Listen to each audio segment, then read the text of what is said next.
أُولَٰئِكَ جَزَاؤُهُم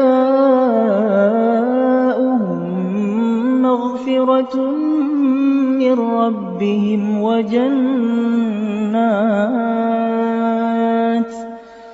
وَجَنَّاتٌ تَجْرِي مِن تَحْتِهَا الْأَنْهَارُ خَالِدِينَ فِيهَا ۚ وَنِعْمَ أَجْرُ الْعَامِلِينَ قَدْ خَلَتْ مِن قَبْلِكُمْ سُنَنٌ فَسِيرُوا فِي الْأَرْضِ فَانظُرُوا كَيْفَ كَانَ عَاقِبَةُ الْمُكَذِّبِينَ